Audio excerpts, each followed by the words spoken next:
Meus irmãos, a paz do Senhor. Lucas capítulo 8, versículo 44, diz assim: Ela conseguiu se aproximar de Jesus por trás e tocou na borda de seu manto, quando no mesmo instante se lhe cessou completamente as hemorragias. E você diz amém. E pode tomar o seu lugar de assento, por favor. Eu vou pregar uma mensagem com o tema: o seu milagre vai servir de inspiração. O texto que Deus me deu para falar com vocês aqui nessa noite é um assunto muito conhecido. É a história de uma mulher que tinha um fluxo de sangue há 12 anos. E essa mulher, o que aconteceu com ela, inspira gerações e gerações. Eu vou mostrar para vocês aqui nessa noite. Se eu escrevesse um livro sobre mulheres da Bíblia, eu colocaria entre essas 10 mulheres da Bíblia que foram o exemplo para a geração futura, eu colocaria o nome dessa mulher, porque ela foi um exemplo de perseverança, de estabilidade no meio da crise. Porque, irmãos, você viver quando as coisas estão bem é uma coisa, e você viver e sobreviver quando tudo está dando errado não é para qualquer um. E essa mulher do fluxo de sangue, o texto diz que ela tem um problema que já se agrava por 12 anos. E o que é interessante é que a própria Bíblia comprova, dizendo que ela estava gastando os seus dinheiros, seus valores com os médicos, e o estado dela era de mal a pior. A gente faz um investimento na saúde, você faz um investimento numa empresa, faz um investimento na sua casa, em alguma coisa, porque você quer resultado. Agora, se você fizer um tratamento e não tiver resultado, estou falando do lado lógico, quando se trata da medicina. Tudo que nós fazemos, nós queremos resultado. Vocês concordam comigo, irmãos? Por que a gente passa um ano em uma sala de aula e quer ser aprovado no final do ano? Porque você e eu queremos o resultado do nosso trabalho. Você faz uma faculdade, às vezes tem faculdade que ficamos 6 anos para conseguir um canudo, um diploma, mas não é só o diploma, é o resultado do que você aprendeu durante 6 anos de faculdade, ou 5, dependendo do curso, porque você trabalhou para aquilo e o resultado é satisfatório. Mas o texto diz que a mulher do fluxo de sangue está gastando os seus haveres e o estado dela é de mal a pior. Então, automaticamente vai se desencadear um segundo problema nessa mulher. Ela está doente, primeiro, fisicamente, 12 anos com fluxo de sangue. Segundo, ela está doente agora emocionalmente, as chamadas doenças psicossomáticas, que elas se desencadeiam. Eu li um documentário de uns médicos americanos, e eles dizem, apóstolo Manuel, que as doenças emocionais, a depressão, crise de pânico, ansiedade, fobia e outras doenças mais que estão dentro do campo das doenças emocionais, esses problemas se desencadeiam quando houve alguma situação física ou no ciclo familiar, problema no casamento, problema na família, problema nas finanças. Esses problemas podem causar um distúrbio emocional e essa pessoa adoecer.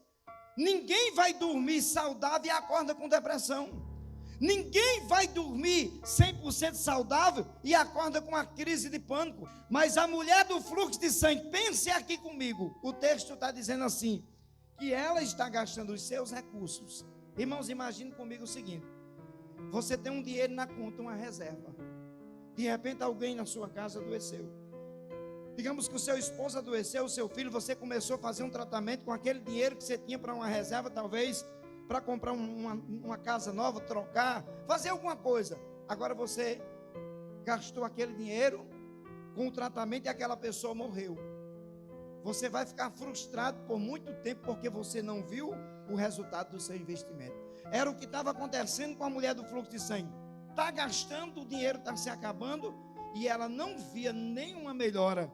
E automaticamente as emoções dela ficaram afetadas. Irmãos, ninguém é forte o suficiente para suportar problemas e não ter um toque nas suas emoções. As emoções das pessoas, elas são abaladas sim. Então a mulher do fluxo de sangue, ela está doente fisicamente, ela está doente emocionalmente, e em terceiro lugar, ela vai enfrentar um outro tipo de problema que para mim é um problema gravíssimo. Qual é o terceiro problema dela? Ela vai sentir na pele a rejeição dos amigos e dos familiares. E se tem uma coisa que machuca, é quando você é rejeitado. Então a mulher do fluxo de sangue, ela agora vai sofrer um problema gravíssimo. O que é que ela vai sofrer?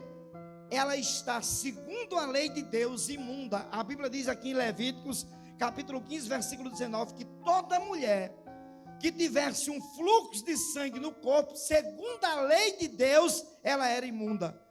E qual era a punição para uma mulher imunda? Por exemplo, uma mulher imunda, ela não podia entrar aqui para assistir culto, porque o banco ficava imundo. Quem sentasse no banco ficava imundo, ia passar pelo processo de 7 dias de purificação. A mulher imunda não podia ir na casa de ninguém. Ninguém da família podia receber, ninguém podia dar um copo desse bonito, que o copo ficava imundo. E automaticamente essa pessoa ia sendo rejeitada, e chegava ao ponto dela ter que ficar sozinha em casa. Tem que fazer sua comida. Ninguém queria visitar a mulher imunda, porque se alguém soubesse que alguém visitou aquela mulher, a casa da mulher imunda, sabia que aquela pessoa que visitou ela também estava imundo, e ia ter que passar pelo processo de purificação segundo a lei. Então nós estamos falando aqui de uma mulher guerreira, forte. Ela está doente fisicamente, vá memorizando aí. Ela está doente emocionalmente e ela está doente socialmente, porque ela está excluída. E eu reitero o que já vos falei: ninguém de nós aqui tem estrutura suficiente para aguentar rejeição. Imagine que todas as famílias têm um grupo de WhatsApp. Quem tem um grupo de WhatsApp na sua família aí? O grupo de WhatsApp rola tudo. Você sabe o que é que vai ter no almoço na casa de fulano.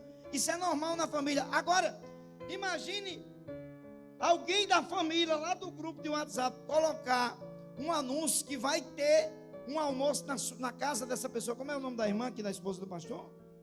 Amanda? Imagine na família de Amanda tem um grupo de WhatsApp. O pai da Amanda está aqui? Cadê o pai da Amanda? Imagina o sogro do pastor colocar no grupo da família: hoje tem um churrasco para a família, e eu vou colocar o nome aqui de quem vem para o churrasco. E o nome da Amanda não está. A Amanda saía do grupo na mesma hora, porque ninguém tem estrutura suficiente para ser rejeitado. Ninguém tem estrutura suficiente para sofrer rejeição. E eu estou falando de uma mulher que está literalmente rejeitada pela sociedade. Que nós, seres humanos, somos um ser social. Por que o pastor me chamou para ir para a casa dele e eu já fui correndo? Porque eu gosto de relacionamento. Comi pipoca mais o menino, né? Conversa, Misael, eu disse para Misael, quer conquistar o seu pai? Eu disse: chame ele de painho. Ele deu uma risada, olhou assim e disse: painho, eu quero coca. Aí o apóstolo ficou tão feliz, até marchou. Foi lá um copo de coca para o menino. Isso é relacionamento, irmãos. Eu vou contar um segredo para vocês aqui de casa. A minha esposa, ela disse um dia: você sabia que o melhor café que existe é o seu? Eu gosto quando você faz café. E sempre me alimentando. O café é bom, viu? E eu comecei a levar café para ela. Dificilmente um dia que eu estou em casa que eu não levo café para minha esposa na cama. Ela se acostumou com isso. Isso aqui é uma coisa, se tornou normal. Por quê, irmãos? Porque isso é relacionamento. Então, assim, isso é relacionamento. O marido precisa conhecer o gosto da esposa ou vice-versa, né? Isso é interessante. Por que eu estou contando isso para vocês? Porque nós somos um ser social. Nós temos relacionamento. Qualquer pessoa, em qualquer ambiente social ou religioso que tem aglomeração de pessoas, e essa pessoa começa a fugir do relacionamento, ela está desencadeando uma doença emocional. E olhe lá se não for depressão. Podem acreditar no que eu estou dizendo. Eu fui pregar numa igreja esse dia aqui em Santa Catarina, e Deus me deu uma mensagem para ministrar, e a esposa do pastor subiu antes de mim. Essa mulher parece que estava tão envenenada com alguma situação, que ela disse que depressão era demônio, que depressão não é doença de crente, e com uma raiva, uma ira tão grande, que é depressão porque você não está orando. Quando eu peguei o microfone, eu desmanchei tudo que ela tinha falado. Nunca mais eu preguei naquela igreja, porque tem doenças que são físicas e emocionais e devem ser tratadas pelos médicos, mas aquilo que é doença espiritual vai sair com aquilo que é espiritual, com a oração, com a palavra, com a palavra profética. Isso sim. Agora, alguém vem dizer para mim que estudo do assunto há 30 anos, que depressão é só demônio. Eu conheço gente que orava, e orava muito, e do nada, devido a problemas que aconteceu, começou a ter uma crise depressiva. E não era gente endemoniada, era gente crente que andava de joelho. Então eu acho melhor a gente que é pregador não falar aquilo que a gente não sabe. Então a mulher do fluxo de sangue tem 3 problemas. Deixa eu ver se vocês aprenderam. Primeiro, está doente fisicamente, diga para memorizar: fisicamente, emocionalmente e socialmente. Mas ela tem um 4º tipo de problema que eu considero também gravíssimo. Essa mulher morava numa cidade chamada Cafarnaum, que depois Jesus vai morar na cidade. E era normal que as famílias fossem pelo menos 3 vezes por ano em Israel. Independente da cidade que morava, na jurisdição dos judeus, essas pessoas iam em Israel. Quem não podia ir pelo menos 3 festas, ia pelo menos uma. E as mulheres, elas tinham um lugar no templo lá em Jerusalém, chamado de Pátio das Mulheres. Era lá onde elas colocavam os assuntos em dia. Lá não existia rede social como hoje, não existia a facilidade de as pessoas estarem perto uma da outra, mas as mulheres se reuniam lá no Pátio das Mulheres para esperar o momento em que os esposos iam oferecer os sacrifícios pelos pecados particulares e pecados da família. E esta mulher está proibida de ir no templo, porque quem tivesse qualquer fluxo de sangue, a lei dizia: está imunda, não pode pisar no templo. Agora imagine, irmãos, a pessoa ter um direito legal de vir na casa de Deus cortado. Imagine se o apóstolo Manuel ligasse para qualquer um de vocês aqui e dissesse assim: eu não lhe quero no culto hoje. No mínimo você ia dizer que o apóstolo está endemoniado. Dizia na hora. Como é o nome do senhor? Valdir. Imagina o apóstolo ligar e dizer: Valdir, Pai do Senhor. Amém, apóstolo. Eu não quero que você venha no culto hoje. Venha no culto hoje não. Talvez Valmir nunca mais pisasse aqui na porta dessa igreja, porque essas coisas machucam, e o ser humano gosta de estar na casa de Deus. Principalmente quando você entende que a casa de Deus, a beleza não está na placa lá fora, não está no nome do ministério, a beleza está naquilo que Deus faz dentro da casa dele. Paulo disse que não são muitos os doutores entre nós. Eu conheço gente analfabeto que não tem nenhuma formação teológica que é igual a gente tem, que Deus usa 10 vezes mais do que eu, porque isso é graça, e a gente não tem nada a ver com isso. Deus usa quem quer, quando quer, na hora que Ele quer, para fazer as coisas do jeito dele. Agora vamos pensar o seguinte: o que aconteceu de fato para que essa mulher fosse curada, ela fosse chegar ao ponto de tocar nas vestes de Jesus? Essa mulher mora numa cidade chamada Cafarnaum. Eu disse para vocês já. A cidade de Cafarnaum teve a felicidade de receber para morar lá nada mais, nada menos do que Jesus. Jesus se tornou morador de Cafarnaum. E o que é que acontecia quando Jesus chegava num lugar? Acontecia cura, milagre, libertação. E o texto diz, obrigado querido, o texto diz que a fama de Jesus se espalhou. A fama de Jesus se espalhou, e sabem onde é que chegou a notícia que ele curava? Na casa da mulher do fluxo de sangue. De disseram para ela: tem um homem que está morando em Cafarnaum, que está curando quem está doente. Isso mexeu com as emoções dessa mulher, dentro de um aspecto positivo. Ela disse: se esse homem está curando, eu vou procurar ele.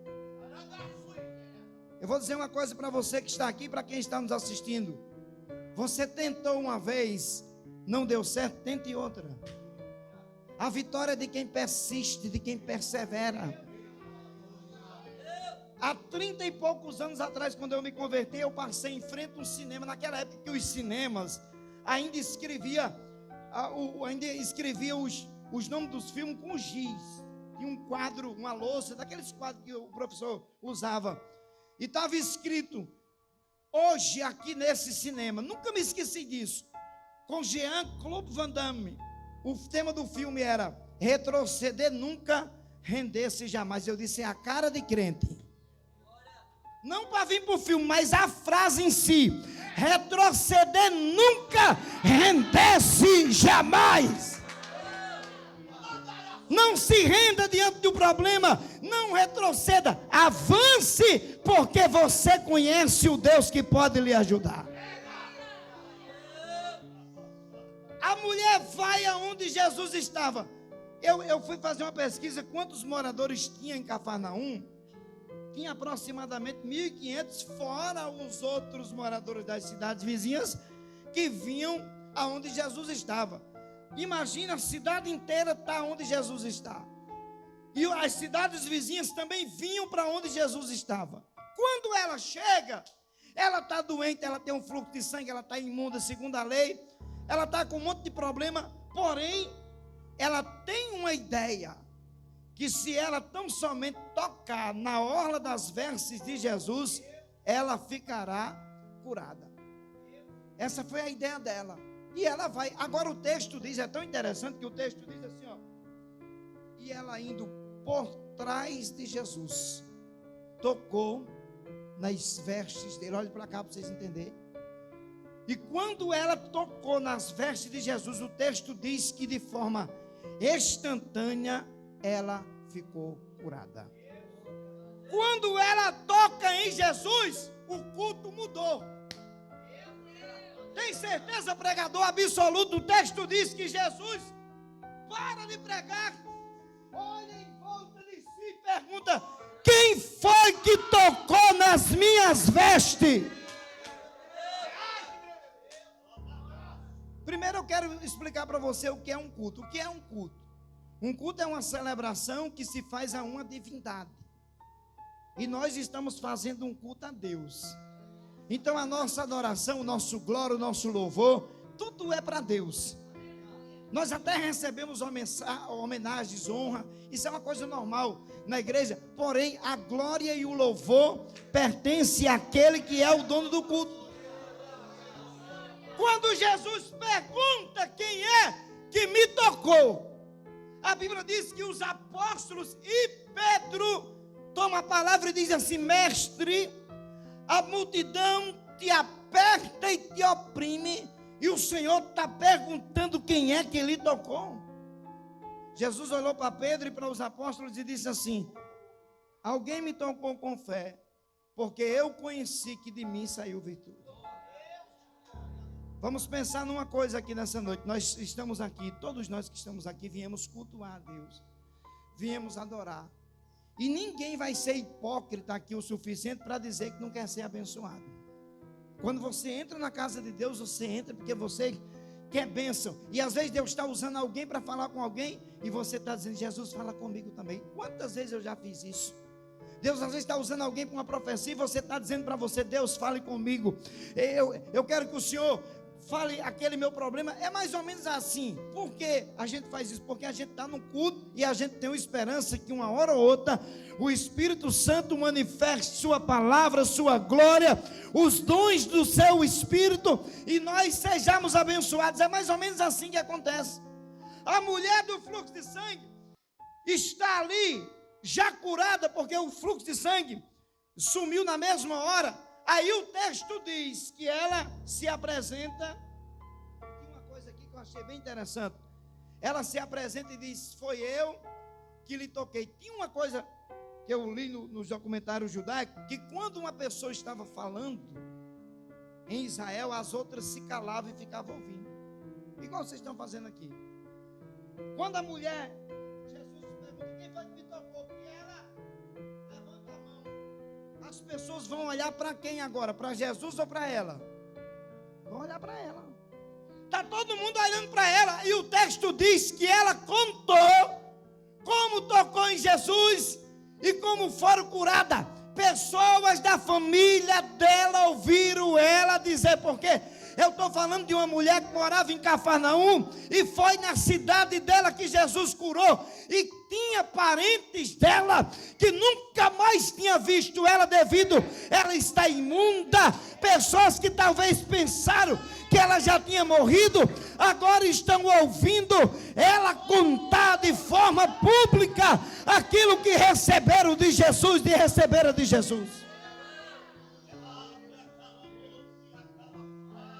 O tema da mensagem que eu prometi que pregaria é: o seu milagre vai servir de inspiração. Agora, da onde esta mulher tirou essa ideia? Que tocar nas vestes de Jesus lhe traria cura. Por isso que a gente não pode interceptar aquilo que o Espírito faz na obra.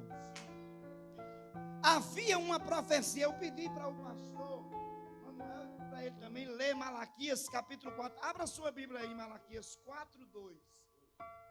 Leia, abra aí sua Bíblia. Aprenda a ouvir pregador com a Bíblia aberta. O cara não falar uma coisa e ser outra. Malaquias capítulo 4, versículo 2. Eu queria que alguém ficasse em pé e lesse aí no meio da igreja. Se alguém puder descer com o microfone sem fio e botar na boca dessa pessoa. Alguém dessa coluna aqui de banco aqui. Por favor, Malaquias 4:2. Você leia para mim. Alguém no meio da igreja ali, mais lá para o meio. Por favor, dê o microfone aí para alguém aqui da fila do meio. A esposa do juiz. Pronto, leia, irmã, por favor. Malaquias 4:2. Escutem. Malaquias 4:2.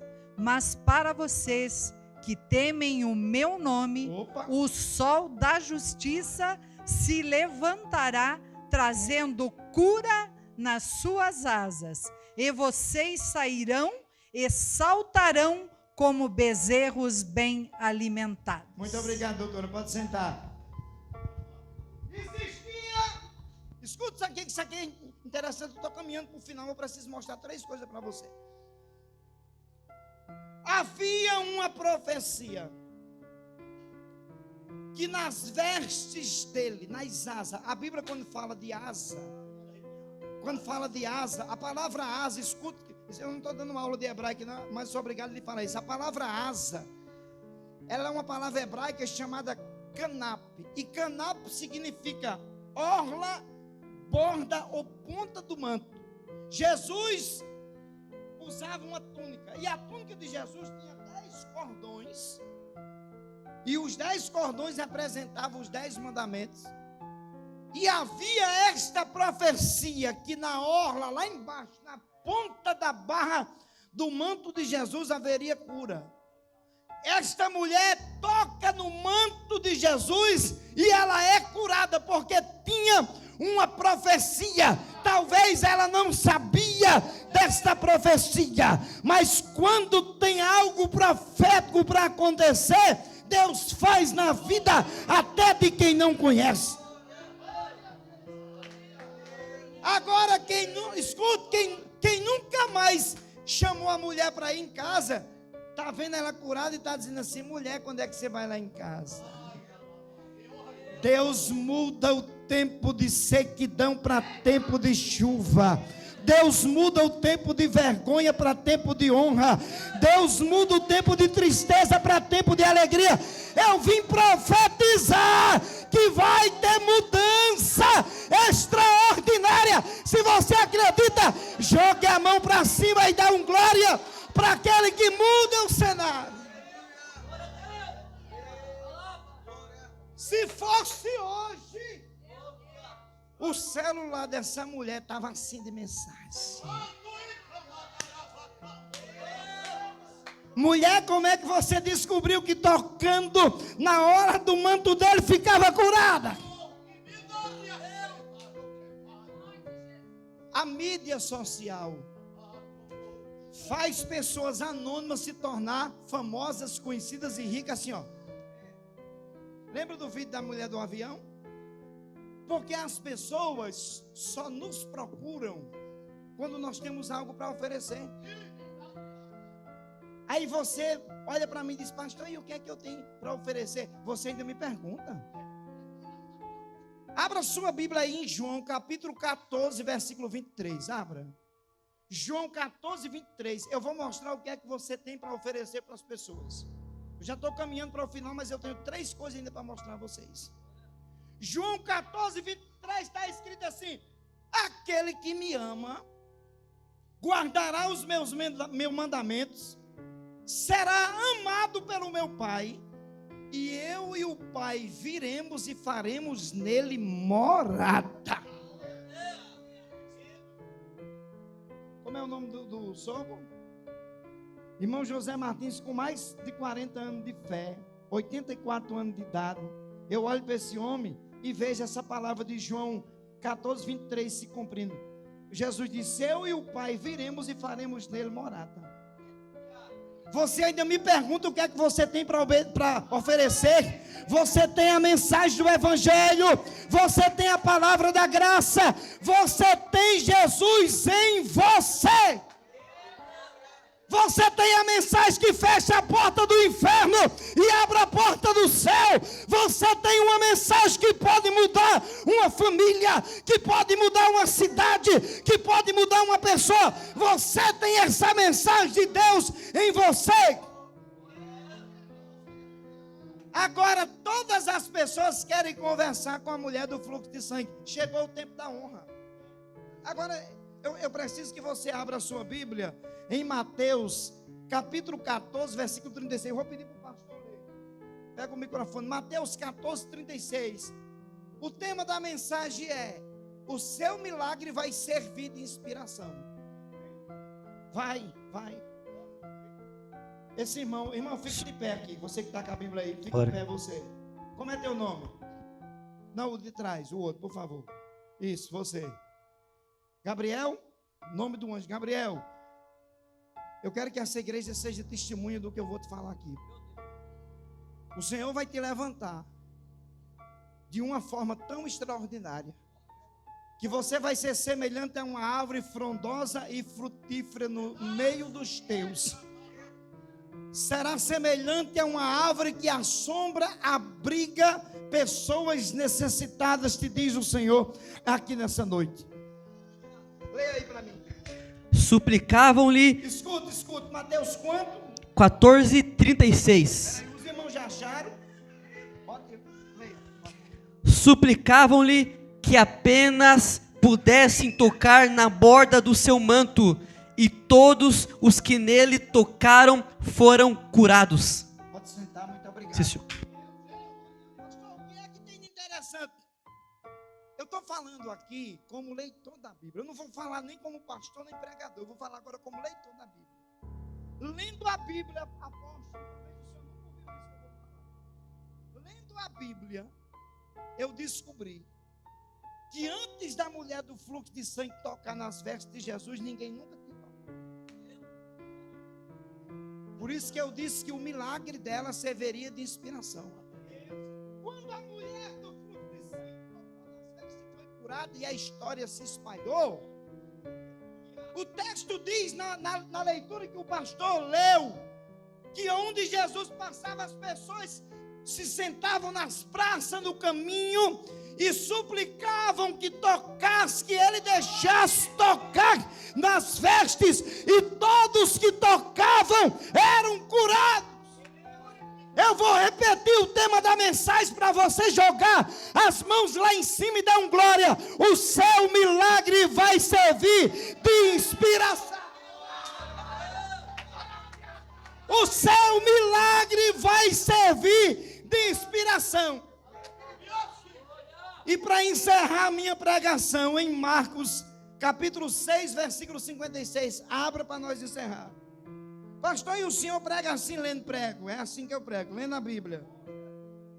Só para encerrar, esse eu vou ler.